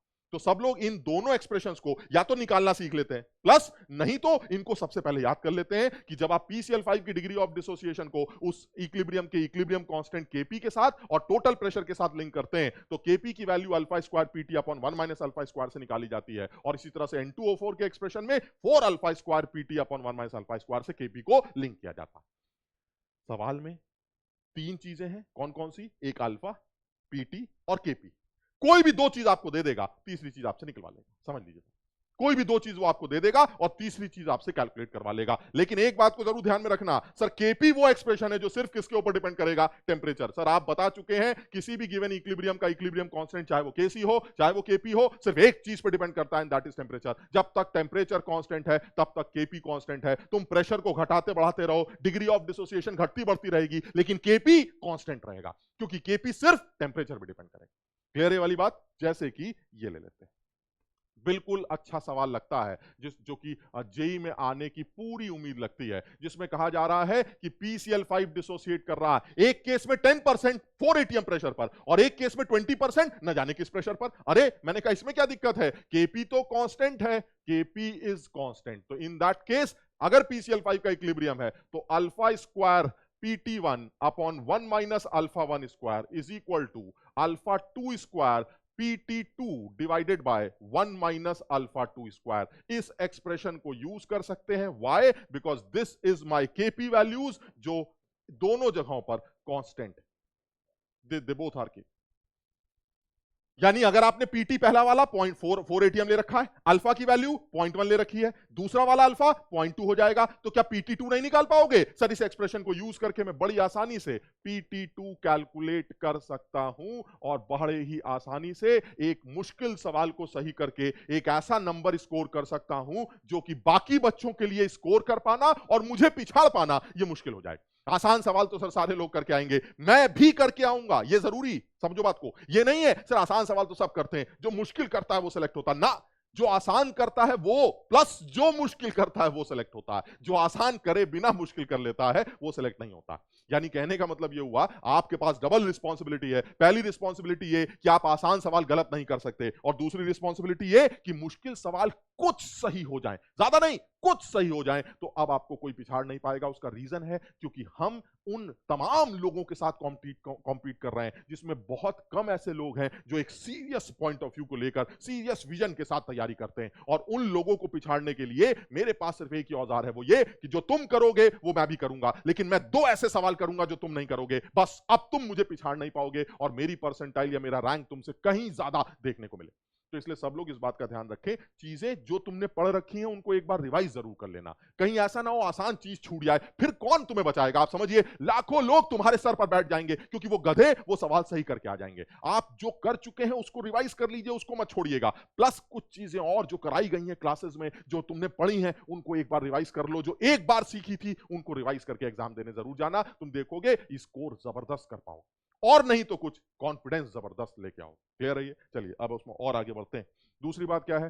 दूसरी बात ये कि जो इस केमिकल इक्विलिब्रियम का दूसरा फेज आता है जिस पर सवाल बनाए जा सकते हैं वो ये है कि अगर आप किसी भी एग्जिस्टिंग केमिकल इक्विलिब्रियम को डिस्टर्ब करें तो क्या होगा। किसी एग्जिस्टिंग केमिकल इक्विलिब्रियम को अगर आप डिस्टर्ब करते हैं तो उस केस में रिएक्शंस को या प्रोसेस को कैसे प्रोसीड किया जाएगा, इस बात का हमें ध्यान देना पड़ता है। तो मेरा सजेशन ये है कि अगर ऐसी कोई सवाल आती है जो कि मेंस लेवल पर आए जाने की चांसेस थोड़े कम है, क्योंकि इसमें कैलकुलेशंस का इन्वॉल्वमेंट है, इसलिए आप कम से कम इसके करने के तरीके के बारे में जरूर सोच लीजिएगा कि अगर मान लीजिए आपके पास ऑलरेडी एक इक्विलिब्रियम बना हुआ है जिसके दो मोल इक्विलिब्रियम पर दिए गए, मान लीजिए इन तीनों के दो मोल इक्विलिब्रियम पर दिए गए। अब सवाल ये पूछ रहा है कि कितनी क्लोरीन ऐड करूं ताकि जब नया इक्विलिब्रियम बने तो जो हमारे कांस्टेंट प्रेशर टेंपरेचर पर इस पूरे सिस्टम का वॉल्यूम डबल हो जाए। बड़ा अच्छा सवाल। तो इसका मतलब ये हुआ सर इक्विलिब्रियम ऑलरेडी बना हुआ है, हाँ, तो इसका मतलब केसी की वैल्यू फिक्स हो गई। अगर मैं केसी निकालता हूं तो केसी की वैल्यू ऑलरेडी फिक्स हो गई 2 that means 2/v divided by 2/e। बिल्कुल क्लियर है। So the Kc value is 2/e। Clear है। अच्छा, दूसरी बात क्या है? दूसरी बात यह है कि सर जो इक्विलिब्रियम आपने बनाया है उस इक्विलिब्रियम के इनिशियल मोल्स, इक्विलिब्रियम मोल्स तो आपने दे रखे हैं 2 2 2, लेकिन जब आप इसके अंदर Cl2 डालेंगे तब क्या होगा? जब आप इसके अंदर Cl2 डालेंगे तो सर फर्क पड़ जाएगा। क्या? जैसे ही आप इसके अंदर Cl2 x मोल डालेंगे तो ये 2 + x हो जाएगा, ये 2 है और ये 2 है। लेकिन सर Cl2 डालते ही जब आप x डालेंगे तो ये सिस्टम डिस्टर्ब हो जाएगा, क्योंकि Cl2 डालते ही रिएक्शन कोशेंट की वैल्यू बढ़ जाएगी, और अगर रिएक्शन कोशेंट की वैल्यू बढ़ गई तो रिएक्शन बैकवर्ड चलेगी। तो इसका मतलब नए इक्विलिब्रियम पर जो वैल्यू आएंगी 2 + x - y -2 - y और यहां पर +2 2 + y, यानी ये रिएक्शन बैकवर्ड चलेगी, यहां कुछ घट जाएगा, यहां कुछ बन जाएगा। समझ रहे हो बात को? अब इस नए एक्सप्रेशन को यूज करके केसी फिर से निकालिए और उसको गिवन केसी के साथ इक्वेट कर दीजिए। चलिए जरा जल्दी से बताइए नया केसी कैसे निकलेगा, जो कि सेम होगा, टेंपरेचर कांस्टेंट है, यानी जो केसी निकल के आएगा कितना आएगा? 2 + x - y, वॉल्यूम डबल हो चुका है, ये 2v डिवाइड फिर multiplied by 2 - y / 2v, volume double हो चुका है, and this is 2 + y / 2। Sir ये आपका केसी का एक्सप्रेशन है जो ऑलरेडी किसके बराबर है? सर ये ऑलरेडी 2/v के बराबर। इस एक्सप्रेशन से सर x और y का एक इक्वेशन तैयार हो जाएगा। सर दूसरा इक्वेशन कहां से आएगा? अरे भाई टेंपरेचर कांस्टेंट था, प्रेशर कांस्टेंट था, वॉल्यूम कैसे डबल हो गया? सर वॉल्यूम इसलिए डबल हो गया क्योंकि मोल्स डबल हो गए। पहले मोल्स कितने थे? पहले इक्विलिब्रियम के नए मोल्स थे आपके 6। अब नए वाला जो इक्विलिब्रियम बना उसमें कितने मोल्स हैं? सर अब उसके अंदर जो टोटल मोल्स होंगे वो डबल हो गए होंगे, यानी 12 हो गए होंगे। यानी एक इक्वेशन क्या बन गई? 2 + y + 2 - y + 2 + x - y = 12। एक एक्सप्रेशन ये है, एक एक्सप्रेशन यहां से आएगा, सारा v कैंसिल होने के बाद x को सॉल्व कर लिया जाएगा और आपको यह पता चल जाएगा कितनी क्लोरीन ऐड करें ताकि नए इक्विलिब्रियम पर, इस इक्विलिब्रियम जो नया इक्विलिब्रियम बनेगा उस पर कांस्टेंट प्रेशर टेंपरेचर पर वॉल्यूम डबल हो चुका हो। मैं ये चाह रहा हूं इस सवाल को सिर्फ एक बार समझना। मुझे उम्मीद कम है बिकॉज इसके अंदर कैलकुलेशंस का इन्वॉल्वमेंट है, तो मेंस लेवल पर शायद ये सवाल ना बने, बट फिर भी कम से कम ये समझ के जाते हैं कि केमिकल इक्विलिब्रियम में इक्विलिब्रियम को बनाने वाले तो बहुत सारे सवाल बन चुके हैं, लेकिन इक्विलिब्रियम बने हुए को डिस्टर्ब करके नया इक्विलिब्रियम बनाने पर सवाल नहीं पूछा गया न्यूमेरिकली मेंस लेवल पर। इसलिए बेस्ट है कि आप कम से कम इस सवाल को एक बार समझ के जाएं कि जब कभी भी किसी एग्जिस्टिंग इक्विलिब्रियम को डिस्टर्ब किया जाता है तो उस सिचुएशन को कैसे टैकल किया जाता है। तो सबसे पहले केसी एक्सप्लेन कर लीजिए और नए केसी को पुराने वाले केसी से इक्वेट करिए, एक एक्सप्रेशन बन जाएगा और दूसरा कोई ना कोई एक ऐसी इंफॉर्मेशन दी जाएगी जिसमें x और y को सॉल्व किया जाएगा, क्योंकि ऐसे सवालों में दो अननोन्स आएंगे ही आएंगे। पहला अननोन आएगा जब आप डिस्टरबेंस क्रिएट करेंगे और दूसरा अननोन आएगा y जब उस डिस्टरबेंस को नलिफाई किया जाएगा। समझ? उस तरह से दो इक्वेशंस आपको चाहिए होंगी। पहला एक्सप्रेशन आपको k बना के देगा और दूसरा एक्सप्रेशन, दूसरा जो अननोन है सॉल्व करने के लिए, वो इक्वेशन आपको गिवन इंफॉर्मेशन देगी। क्लियर है? तो इस तरह से हमें इस तरह को इस चीज को टैकल करना चाहिए। चलिए दूसरी बात करते हैं। दूसरी बात क्या है? दूसरी बात है अगर मैं हेट्रोजीनियस इक्विलिब्रियम्स की बात करूं तो ये जो हेट्रोजीनियस इक्विलिब्रियम्स हैं ये किस तरह के इक्विलिब्रियम्स? सर बहुत सीधा है सर, हेट्रोजीनियस इक्विलिब्रियम्स ऐसे इक्विलिब्रियम्स होते हैं जिसमें दोनों तरफ के फेजेस सेम नहीं होते हैं और जनरली सॉलिड्स का जो डिकम्पोजिशन होता है वो हेट्रोजीनियस होता है। व्हाई? क्योंकि सॉलिड जब आग लगाई जाती है तो सर एक तरफ गैस बन जाती है, तो उधर गैस होगी इधर सॉलिड होगा, तो सर किसी भी सूरत में ये आपका होमोजीनियस इक्विलिब्रियम नहीं हो सकता। So this should be heterogeneous equilibrium. और उस हेट्रोजीनियस इक्विलिब्रियम के कुछ मेन एग्जांपल्स तुम्हारे सामने मैं लेके आया हूं जिनके एक्सप्रेशंस को जरूर याद रखना क्योंकि इन पर सवाल बन सकता है। पहला कि जब आप कैल्शियम कार्बोनेट कार्बोनेट की हीटिंग करते हैं, जब आप कैल्शियम कार्बोनेट की हीटिंग करें तो आप कैल्शियम कार्बोनेट की हीटिंग का जो केसी वैल्यू होगा, ये सॉलिड है, केसी के एक्सप्रेशन में नहीं आएगा, ये भी सॉलिड है, केसी के एक्सप्रेशन में नहीं आएगा, तो इसमें केसी की value concentration of CO2 decide करेगी। सिमिलरली अगर आप केपी निकालना चाहते हैं तो should be partial pressure of CO2 in this container. यानी कहने का मतलब ये हुआ, जब कैल्शियम कार्बोनेट डिकम्पोज करता तो एक हेट्रोजीनियस सिस्टम तैयार होता, और इस हेट्रोजीनियस सिस्टम का जो इक्विलिब्रियम कांस्टेंट केसी है वो CO2 की कंसंट्रेशन से, और जो इक्विलिब्रियम कांस्टेंट केपी है वो CO2 के प्रेशर से निकाला जाता। यानी ये इक्विलिब्रियम तब बनेगा जब CO2 का प्रेशर बढ़ते बढ़ते बढ़ते पर्टिकुलर टेंपरेचर पर इस इक्विलिब्रियम के केपी के बराबर ना पहुंच जाए। यानी मान लीजिए अगर मैं ये कहूं कि इस इक्विलिब्रियम का इक्विलिब्रियम कांस्टेंट केपी की वैल्यू 2 atm, ठीक, इसका मतलब क्या हुआ? इसका मतलब ये हुआ सर कैल्शियम कार्बोनेट डिसोसिएट करके CO2 बनाएगा और CO2 का प्रेशर बढ़ता जाएगा and that pressure is reaction quotient, बढ़ता जा रहा है बढ़ता जा रहा है बढ़ता जा रहा है, कब तक? जब तक उस प्रेशर की वैल्यू 2 atm ना आ जाए, क्योंकि Q किसके पास पहुंचना चाहता है? केपी के पास, और केपी की वैल्यू सवाल में क्या दे रखी है? 2 atm।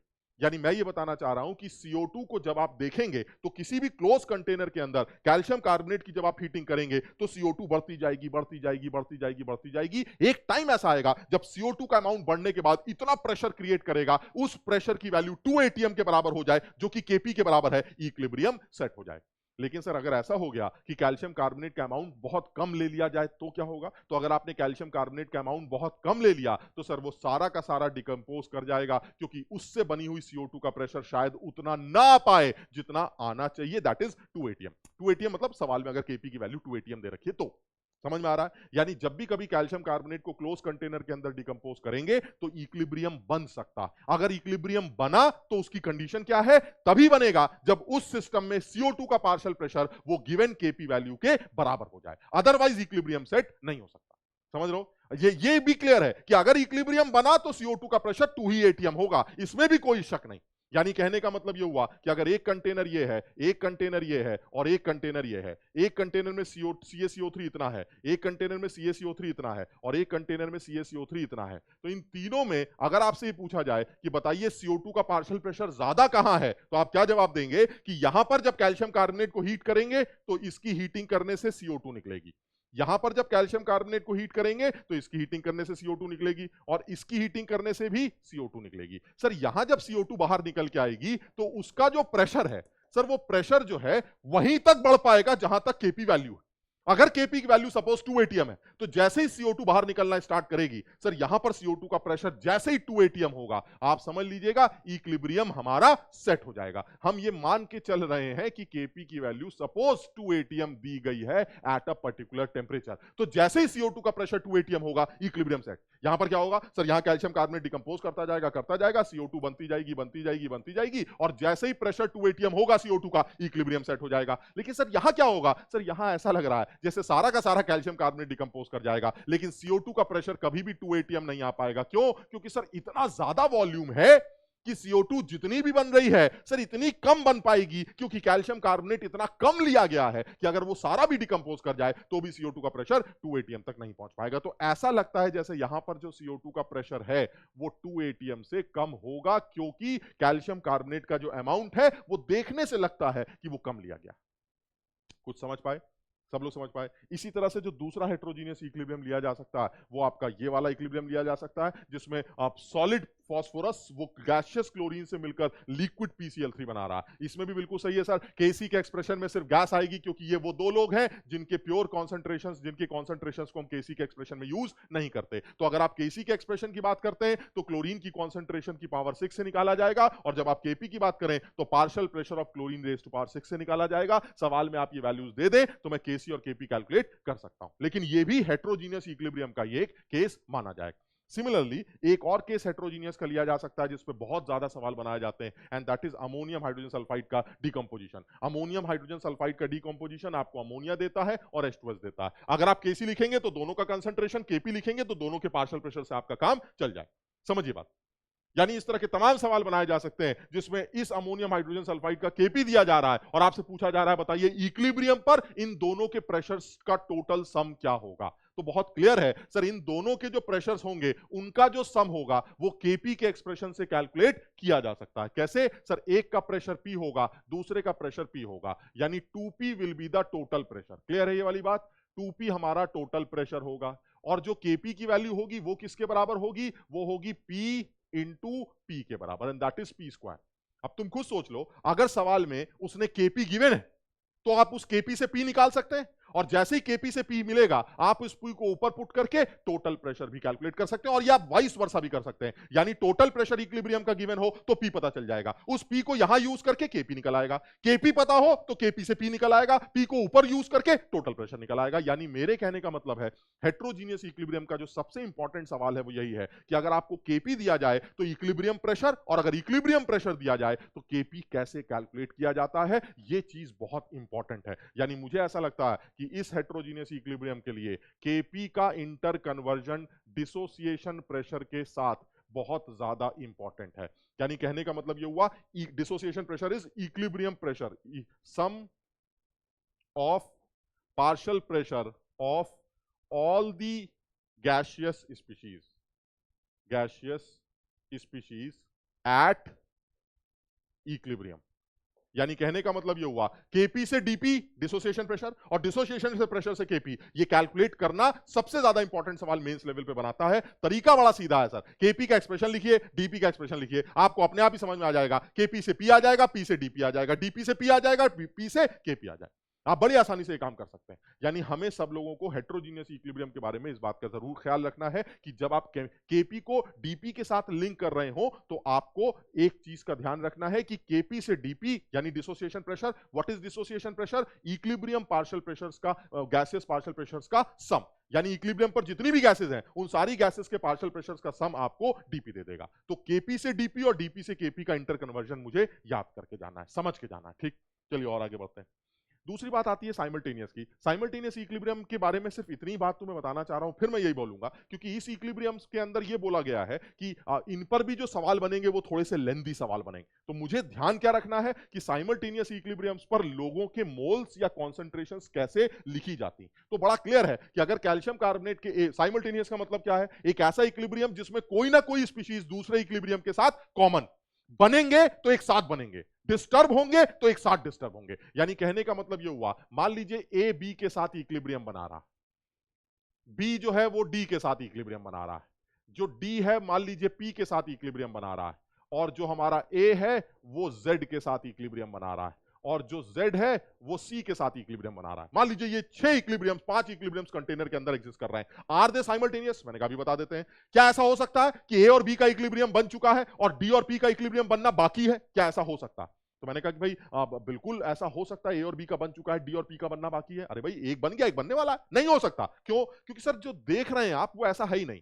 जो आप देख रहे हैं वो ऐसा है, A B के साथ इक्विलिब्रियम बना रहा है, B D के साथ इक्विलिब्रियम बना रहा है, डी जो है वो पी के साथ इक्विलिब्रियम बना रहा है, साथ ही साथ ए जेड के साथ इक्विलिब्रियम बना रहा है, और जेड वो सी के साथ इक्विलिब्रियम बना रहा है। सर इस तरह से आपके कंटेनर में ये 5 इक्विलिब्रियम्स एग्जिस्ट कर रहे हैं। आप समझिए, ये जो 5 इक्विलिब्रियम है, आप ऐसा कैसे कह सकते हैं कि ये वाला इक्विलिब्रियम बन चुका है और ये वाला बनने वाला है? क्योंकि अगर ये वाला इक्विलिब्रियम बन चुका है तो इसका मतलब ए और बी कांस्टेंट हो चुके हैं। अगर ए और बी कांस्टेंट हो चुके हैं तो फिर ये वाला बी भी कांस्टेंट हो चुका है, तो नीचे वाला डी भी कांस्टेंट हो चुका है, और अगर नीचे वाला डी भी कांस्टेंट हो चुका है तो पी भी कांस्टेंट हो चुका है। यानी एक बनेगा सब बनेंगे, एक डिस्टर्ब होगा सब डिस्टर्ब होंगे। मेरे कहने का मतलब है साइमल्टेनियस सिस्टम एक ऐसा सिस्टम होगा जिसमें 2-3 इक्विलिब्रियम्स में कोई ना कोई स्पीशीज कॉमन होगी, बनेंगे तो एक साथ बनेंगे, डिस्टर्ब होंगे तो एक साथ डिस्टर्ब होंगे। यानी कहने का मतलब यह हुआ कि इस तरह का सिस्टम जिसमें, जैसे एक एग्जांपल ले लेते हैं, कैल्शियम कार्बोनेट की हीटिंग करने से CO2 बनती है और CO2 फर्दर कार्बन से रिएक्ट करके कार्बन मोनोऑक्साइड बनाती है। Now this is simultaneous, why? Because CO2 is common.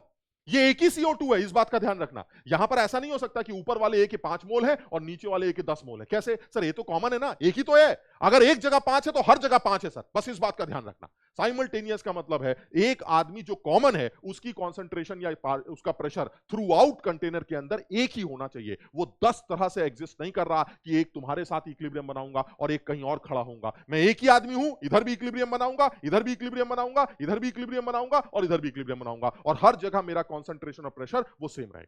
यानी कहने का मतलब ये हुआ कि अगर मान लीजिए इस जगह पर मुझे इनके मोल्स या कंसंट्रेशंस लिखनी हो तो कैसे लिखूंगा? ये ए है, इसके मोल्स बी ले लेते हैं। अब कैसे लिखेंगे? ए में से एक्स काम होगा, ये एक्स बनेगा और ये एक्स बनेगा। यानी CO2 के कितने मोल्स बन गए? एक्स। जैसे ही CO2 के एक्स मोल बने, वो एक्स मोल आपको नीचे लिखने पड़ेंगे। क्यों लिखने पड़ेंगे? क्योंकि CO2 कॉमन है। अगर ऊपर CO2 x है तो नीचे भी x है। अब आप नीचे वाले इक्विलिब्रियम की बात करते हैं। नीचे वाले इक्विलिब्रियम में से आपने कुछ सब्ट्रैक्ट किया, इसमें से भी कुछ सब्ट्रैक्ट किया और इसको बना दिया। जैसे ही आप नीचे y सब्ट्रैक्ट करेंगे, ऊपर भी CO2 के अंदर y सब्ट्रैक्ट हो जाएगा। इस बात का सब लोग ध्यान दें, ऊपर के चेंज को नीचे लिखना है और नीचे के चेंज को ऊपर लिखना है, और तब आपको इक्विलिब्रियम के मोल्स मिलेंगे और उसके बाद आप अपने सवाल को प्रोसीड करेंगे। यानी अगर मैं इस एक्सप्रेशन के लिए, ऊपर वाले इक्विलिब्रियम के लिए Kp को डिफाइन करूं तो it will B partial pressure of CO2, और नीचे वाले इक्विलिब्रियम के लिए Kp को डिफाइन करूं तो it will B partial pressure of CO का square divided by partial pressure of CO2, और ये पार्शियल प्रेशर और ये पार्शियल प्रेशर वो सेम। क्यों? क्योंकि CO2 एक ही है, वो दो CO2 नहीं। यानी किसी भी साइमल्टेनियस सिस्टम में, साइमल्टेनियस सिस्टम के अंदर कोई भी स्पीशीज जो ली गई है, अगर वो कॉमन है तो उस केस में उसकी कॉन्सेंट्रेशन और उसका प्रेशर थ्रू आउट कांस्टेंट या कॉमन होना चाहिए। ये कंफर्म समझ में आया? तो कभी हमसे मेंस लेवल पर बात करें तो और ये पूछे कि भाई ये बताइए साइमल्टेनियस इक्विलिब्रियम किसे कहते हैं, या क्या ये साइमल्टेनियस सिस्टम, तो सब लोग इस बात का ध्यान रखें, साइमल्टेनियस सिस्टम एक ऐसा सिस्टम होगा जिसमें कोई भी आदमी किसी दूसरे आदमी के इक्विलिब्रियम के साथ उसकी कोई ना कोई स्पीशीज वो कॉमन हो, उसका कॉमन होना जरूरी होगा। एक डिस्टर्ब करोगे सारे डिस्टर्ब हो जाएंगे, किसी एक को इक्विलिब्रियम बनाओगे सारे इक्विलिब्रियम सेट हो जाएंगे। यानी बनेंगे तो एक साथ बनेंगे, डिस्टर्ब होंगे तो एक साथ डिस्टर्ब होंगे। That system is known as simultaneous. Clear है? चलिए और आगे बात करते हैं। इसी में अगर मैं एक बात बोलूं कि भाई अगर जो एक बड़ा इंपॉर्टेंट पोर्शन बचता है वो ये बचता है कि अगर मैं डिग्री ऑफ डिसोसिएशन को इक्विलिब्रियम की वेपर डेंसिटी से लिंक करूं तो क्या करेंगे। तो होता क्या है कि जब आप PCl5 की बात करते हैं, PCl5 से अगर आप पूछें कि बताइए आपकी वेपर डेंसिटी क्या है, तो वो क्या बोलेगा, जो भी उसका मॉलिक्यूलर वेट है उसको आप 2 से डिवाइड कर दीजिएगा, वेपर डेंसिटी आ जाएगी। लेकिन होता यह है कि जब PCl5 से आप पूछते हैं कि तुम्हारी वेपर डेंसिटी क्या है, तो वो कुछ और आंसर देता है। रीजन क्या है? क्योंकि PCl5 कंटेनर में जाने के बाद डिसोसिएट करने लगता है। जब वो डिसोसिएट करता है PCl3 और Cl2 में, तो वो पूरे सिस्टम का अपना एक एवरेज मॉलिक्यूलर वेट बनाता है, और वो एवरेज मॉलिक्यूलर वेट 2 से डिवाइड करके ही वेपर डेंसिटी डिफाइन करता है। यानी अगर मैं PCl5 से पूछूं कि तेरी वेपर डेंसिटी क्या है, तो उसको क्या बोलना चाहिए, जो भी PCl5 का मॉलिक्यूलर वेट है उसको हाफ कर दीजिए, वेपर डेंसिटी आ गई। लेकिन जब मैंने PCl5 को कंटेनर में डाल के उससे पूछा कि भाई तुम्हारी वेपर डेंसिटी क्या है, तो वो कुछ और बोलता है। क्यों? क्योंकि वो अपनी वेपर डेंसिटी नहीं, वो इक्विलिब्रियम मिक्सचर की वेपर डेंसिटी बोलता है। यानी मुझे इक्विलिब्रियम मिक्सचर की वेपर डेंसिटी को यूज करके, उसकी original vapour density, theoretical vapour density को यूज करके उस PCl5 की डिग्री ऑफ डिसोसिएशन को कैलकुलेट करना आना चाहिए। और वहां पर मेंशन भी किया है मैंने, ये जो D है this is theoretical vapour density, theoretical vapour density, जो उसके molecular weight, theoretical molecular weight by 2 से कैलकुलेट की जाएगी। This D is the vapour density at equilibrium. ये इक्विलिब्रियम की वेपर डेंसिटी है जो कि observed molecular weight divided by 2 से निकाली जाएगी, और जो हमारी वैल्यूज हैं जिसमें n जो होगा वो रिप्रेजेंट करेगा कि प्रोडक्ट साइड के gaseous moles divided by reactant side के गैसियस मोल्स, यानी एक मोल के टूटने से कितने मोल बने वो हमारा n वैल्यू। n का मतलब ये नहीं है कि राइट साइड में कितने मोल्स हैं, n का मतलब है प्रोडक्ट साइड के gaseous moles divided by reactant side के गैसियस मोल्स। आप ये वैल्यूज पुट करके आसानी से डिग्री ऑफ डिसोसिएशन कैलकुलेट कर सकते हैं। जिस सवाल में आपको theoretical vapour density, observed vapour density दी जाए, यानी इक्विलिब्रियम मिक्सचर की वेपर डेंसिटी दी जाए, आप थ्योरेटिकल वेपर डेंसिटी वो तो आप खुद ही निकाल लेंगे, मॉलिक्यूलर वेट आपको निकालना आता है, 2 से डिवाइड करके आप खुद निकाल लेंगे और उसको यूज करके ये काम किया जा सकता है। क्लियर है ये वाली बात? सबके समझ में आ गया? यानी कहने का मतलब ये हुआ कि अगर मुझे सवाल में ऑब्जर्व्ड वेपर डेंसिटी गिवन हो तो मैं उस इक्विलिब्रियम के लिए डिग्री ऑफ डिसोसिएशन उस सब्सटेंस की कैलकुलेट कर सकता हूं। बस गलती ये मत करना, n की वैल्यू क्या है। जो n की वैल्यू होगी, सब लोग ध्यान रखना, n की वैल्यू होगी number of moles of gaseous products by 1 mole of the gaseous reactant. जैसे मान लीजिए अगर 2A gas is in equilibrium with B gas plus 2C gas, तो इस इक्विलिब्रियम के लिए जो n की वैल्यू होगी वो क्या निकल के आएगी, प्रोडक्ट साइड के gaseous moles 1 + 2 divided by reactant side के gaseous moles, so the n value will be 3/2। इस बात का सब लोग ध्यान देना। क्यों? क्योंकि मुझे एक मोल में से कितने गैस के मोल बने वो बताना है। 2 से अगर 4 बनते, दिख रहा है तुम्हें, 2 से अगर 3 बनते, 2 मोल से 3 मोल बनते, तो 1 मोल से 3/2 बनेंगे। n की वैल्यू 3/2 रखी जाएगी। बाकी सारी चीजें आपको सवाल में दी जाएंगी, सीधे यहां पुट कर दीजिए, काम खत्म हो जाए। क्लियर है? चलिए और आगे बढ़ते हैं, नेक्स्ट पॉइंट पर आते हैं। नेक्स्ट पॉइंट जो है वो हमारा ली चार्टले प्रिंसिपल। बहुत आसान सा कॉन्सेप्ट है, सब लोग इस बारे में जानते हैं। ली चैटले प्रिंसिपल ये कहता है कि अगर आप किसी भी इक्विलिब्रियम को डिस्टर्ब करने की कोशिश करेंगे, जिस हरकत से आप उसको डिस्टर्ब करने की कोशिश करेंगे, वो इक्विलिब्रियम उस हरकत को अपोज करने की कोशिश करेगा। आप उसको डिस्टर्ब कर रहे हैं, वो इक्विलिब्रियम उसको अपोज करने की कोशिश करेगा। वो डिस्टर्बेंस आप किन किन तरीकों से कर सकते हैं, उस बारे में अगर मैं बात करूं तो एक तरीका है कॉन्सेंट्रेशंस को चेंज करके। सारे लोग इस बात को एग्री करेंगे, रिएक्टेंट्स की कॉन्सेंट्रेशन अगर आप बढ़ाते हैं तो इक्विलिब्रियम क्या बोलेगा, अच्छा तुम बढ़ा रहे हो, हम घटाएंगे, यानी रिएक्शन फॉरवर्ड मूव करेगी, तभी तो रिएक्टेंट कम होंगे। अगर आपने प्रोडक्ट की कॉन्सेंट्रेशन को बढ़ाया तो रिएक्शन क्या बोलेगी, अच्छा प्रोडक्ट को बढ़ा रहे हो, हम प्रोडक्ट को कम करेंगे, तो रिएक्शन बैकवर्ड चलेगी। यानी कंसंट्रेशंस को चेंज करने से रिएक्शन फॉरवर्ड और बैकवर्ड मूव करेगी, इसमें कोई शक नहीं है। उसका रीजन है रिएक्टेंट्स या प्रोडक्ट्स की कंसंट्रेशन को चेंज करने से रिएक्शन कोशेंट बढ़ भी सकता है और घट भी सकता है। अगर वो बढ़ता है तो रिएक्शन बैकवर्ड मूव करेगी, अगर वो घटता है तो रिएक्शन फॉरवर्ड मूव करेगी, क्योंकि इक्विलिब्रियम अटेन करने का एक ही तरीका है, जब रिएक्शन कोशेंट के बराबर हो जाए। समझ रहे हैं? यानी कोई भी इक्विलिब्रियम ले लिया जाए, अगर आप रिएक्टेंट्स की कंसंट्रेशन चेंज कर रहे हैं तो रिएक्टेंट्स की कंसंट्रेशन की इंक्रीमेंट से रिएक्शन को फॉरवर्ड जाना पड़ेगा। अगर आप प्रोडक्ट्स की कंसंट्रेशन बढ़ा रहे हैं तो रिएक्शन को बैकवर्ड जाना पड़ेगा। क्लियर है वाली बात? अच्छा, इसका मतलब ये हुआ कि अगर मैं इंफॉर्मेशन देता हूं तो when the concentration of the reactants increase, क्या होगा, रिएक्शन हमारा फॉरवर्ड डायरेक्शन में मूव करेगा। बिल्कुल सही है। इसी तरह से ये चारों बातें हमें एक ही बात समझाती हैं कि रिएक्टेंट्स और प्रोडक्ट्स की कंसंट्रेशन को चेंज करने से आप रिएक्शन को डिस्टर्ब कर रहे हैं, आप इक्विलिब्रियम को डिस्टर्ब कर रहे हैं, वो इक्विलिब्रियम अपोज करने के लिए वो काम उल्टा करेगा। तुम एक चीज बढ़ाओगे, वो उस चीज को घटाने की कोशिश करेगा। यानी एक डिस्टरबेंस क्रिएट करने का तरीका आपका ये कंसंट्रेशन। और ये एक एग्जांपल के तौर पे देख भी सकते हैं, PCl5 का इक्विलिब्रियम अगर मैं देखूं तो PCl5 वाला जो इक्विलिब्रियम है, उस इक्विलिब्रियम में अगर आप PCl5 की कंसंट्रेशन बढ़ाएं, ये देख रहे हो, ये इक्विलिब्रियम सेट हो चुका, दिस इज, और एकदम से आपने PCl5 की कंसंट्रेशन बढ़ा दी, तो अगर आपने एकदम से PCl5 की कंसंट्रेशन बढ़ाई तो क्या होगा, सर PCl5 को कम करना पड़ेगा, रिएक्शन बैकवर्ड जाएगी। बैकवर्ड जाने का मतलब PCl5 कम होने लगेगा और PCl3 और Cl2 बढ़ने लगेगा। ये देखिए, PCl5 कम होने लगेगा और PCl3 और Cl2 बढ़ने लगेंगे। और अगर PCl3 और Cl2 बढ़ रहे हैं तो एक टाइम ऐसा आएगा, ये सिस्टम फिर से इक्विलिब्रियम अटेन कर लेगा, रिएक्शन फॉरवर्ड मूव करेगी और ये सिस्टम दोबारा से इक्विलिब्रियम अटेन कर लेगा। ये इस कर्व को देख के लग क्या रहा है, कर्व को देख के ये लग रहा है सर एकदम से ये उठा, यानी आपने एकदम से PCl5 की कंसंट्रेशन बढ़ाई।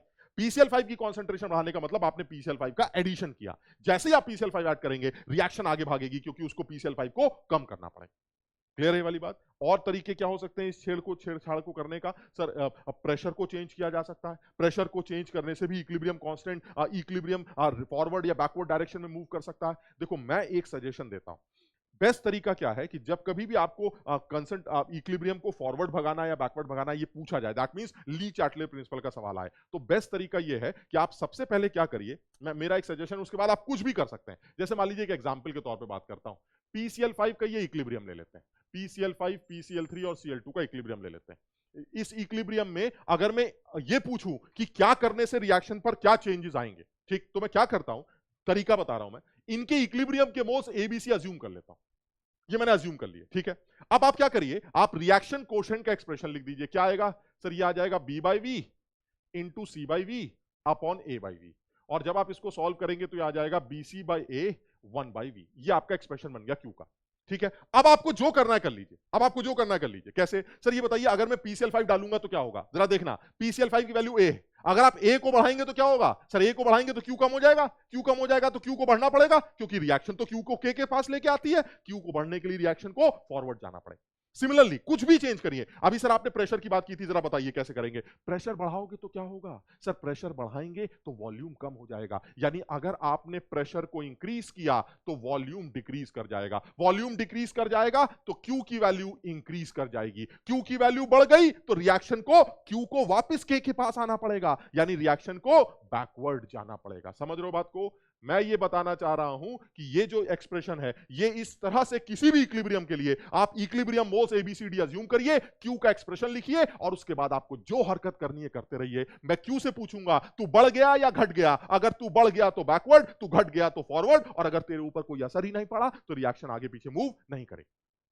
अब कुछ करना ही नहीं है सर, छोड़िए सारी बातें। अब आप मुझे कोई सवाल दे दीजिए, मुझे प्रेशर बढ़ा के दे दीजिए, वॉल्यूम बढ़ा के दीजिए, मुझे कोई फर्क नहीं पड़ता, अब मैं सारे आंसर लिख सकता हूं।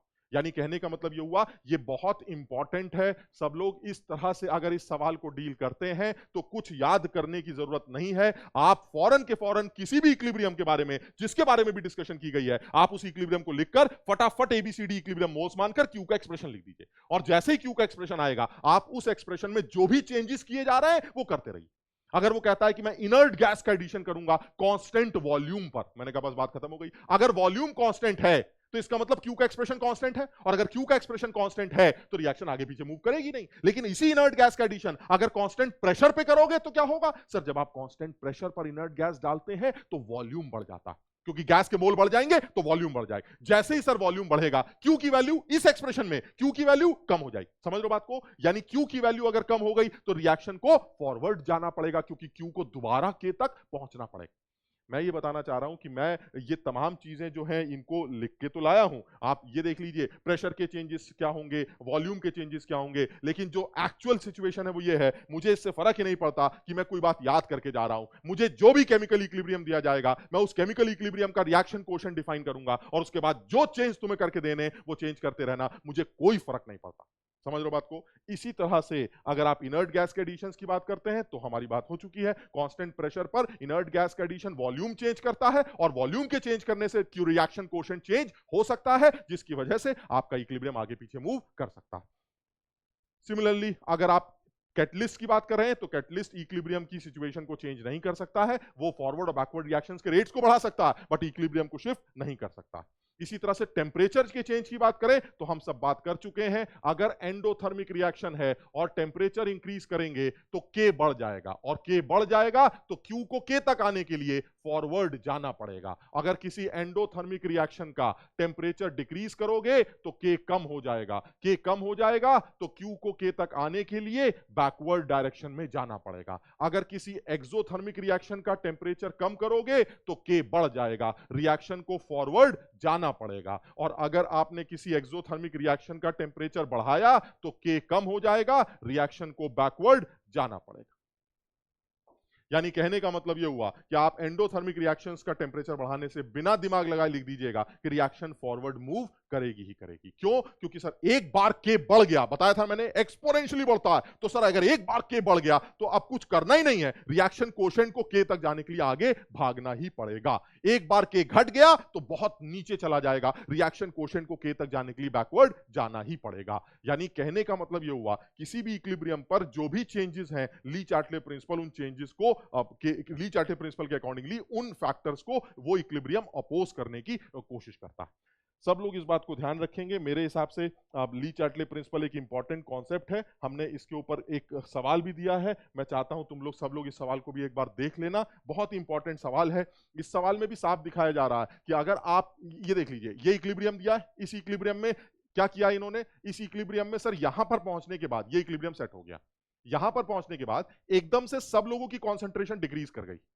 अगर सब लोगों की कंसंट्रेशन डिक्रीज कर गई, कैसे हो सकता है सर? सब लोगों की कंसंट्रेशन डिक्रीज करने का मतलब है आपने वॉल्यूम पक्का बढ़ाया होगा, और वॉल्यूम बढ़ाने का एक तरीका यह हो सकता है कि आपने एडिशन ऑफ इनर्ट गैस किया हो कांस्टेंट प्रेशर पर, क्योंकि कांस्टेंट प्रेशर पर एडिशन करने से वॉल्यूम बढ़ जाता है, तो सबकी कंसंट्रेशन कम हो जाएगी, और जब सबकी कंसंट्रेशन कम हो जाएगी तो रिएक्शन फॉरवर्ड जाएगी या बैकवर्ड, ये कैसे पता चलेगा? अरे सर वही आपकी बात कर लेते हैं, ए बी सी, बताइए जरा क्यू की वैल्यू क्या होगी? सी बाई वी का square divided by a by V raise to power 4 into B by V. बताइए क्या बना? सी स्क्वायर a की power 4 b into V raise to power 3। Sir v की पावर 3, यानी v ऊपर आ रहा है, v ऊपर आ रहा है, वॉल्यूम बढ़ रहा है, अगर वॉल्यूम बढ़ेगा तो v का टर्म, v ऊपर आ रहा है, वॉल्यूम के बढ़ने से q की वैल्यू बढ़ जाएगी, और अगर q की वैल्यू बढ़ गई तो रिएक्शन को बैकवर्ड जाना पड़ेगा। बैकवर्ड जाने का मतलब सर ये थर्ड आदमी कम होगा और ये दोनों इंक्रीज करेंगे। देख लीजिए आप, थर्ड आदमी कम हो रहा है और ये दोनों ऊपर इंक्रीज कर रहे हैं। इसका मतलब ये हुआ सर इस ग्राफ का आंसर तो इनर्ट गैस का एडिशन होना चाहिए, इसमें कोई शक नहीं है, रिएक्शन बैकवर्ड डायरेक्शन में मूव कर रही। समझो बात। इसी तरह से इंक्रीज इन वॉल्यूम, यहां पर वॉल्यूम का इंक्रीमेंट अगर डायरेक्ट लिखा जाए, वॉल्यूम इंक्रीज कर रहे हैं, तो आप इसको भी सही मान सकते हैं। मुझे सीधे सीधे एक बात दिखानी थी, वॉल्यूम के इंक्रीमेंट से रिएक्शन पर क्या असर पड़ा। इसी तरह से ये सारे ग्राफ्स को एक्सप्लेन किया जा सकता है। आप आसानी से एक्सप्लेन कर सकते हैं कि इस पॉइंट पर और इस पॉइंट पर क्या हो रहा है, इस पॉइंट पर, इस पॉइंट पर, इस पॉइंट पर आप आसानी से डिफाइन कर सकते हैं। देखिए एकदम से इक्विलिब्रियम, इसकी कॉन्सेंट्रेशन बढ़ी, अगर थर्ड आदमी की कॉन्सेंट्रेशन बढ़ी, इसका मतलब आपने ए टू बी को ऐड किया, ए टू बी को ऐड करेंगे तो रिएक्शन बैकवर्ड चलेगी। हाँ, तो इसका मतलब 1 और 2 तो बढ़ेंगे, ये देखिए 1 और 2 तो बढ़ रहे हैं, लेकिन ये हमारा डिक्रीज कर रहा, यानी ये चीज आसानी से प्रिडिक्ट की जा सकती। तो सब लोग ली चार्टले प्रिंसिपल को अपने हिसाब से समझने की कोशिश करें। बहुत सीधा सा एक्सप्रेशन है। मेरा सजेशन ये है कि ली चार्टले प्रिंसिपल को आसान और सिंप्लीफाई करने के लिए आप जब भी कभी कोई इक्विलिब्रियम दिया जाए, आप उस इक्विलिब्रियम का इक्विलिब्रियम कांस्टेंट डिफाइन करिए और उसके अंदर चेंजेस को ऑब्जर्व करिए। अगर रिएक्शन कोशेंट कम हो रहा है तो रिएक्शन को फॉरवर्ड कर दीजिए, अगर रिएक्शन कोशेंट बढ़ रहा है तो रिएक्शन को बैकवर्ड कर दीजिए, और अगर रिएक्शन कोशेंट पर कोई चेंज नहीं हो रहा है तो आप रिएक्शन के ऊपर कोई असर नहीं पड़ेगा, ये चेक कर लीजिए, खत्म। तो सब लोग इस चीज को एक बार अच्छी तरह से रिवाइज कर लें। अच्छी तरह से रिवाइज करने के बाद आपको ये चैप्टर काफी आसान है, एक बार इसके सवालों की प्रैक्टिस कर ली जाए। मुझे जो तुम्हें बताना था वो यही था, इसके अंदर मेन मेन ये टॉपिक्स हैं जिनको एक बार सवालों के साथ उनकी प्रैक्टिस कर ली जाए तो हमारा काम चल सकता है। तो चलिए फटाफट इसको रिवाइज करके इसको खत्म करते हैं। तो आज इतना ही करते हैं, अब फिर बात करते हैं। Thank you so much.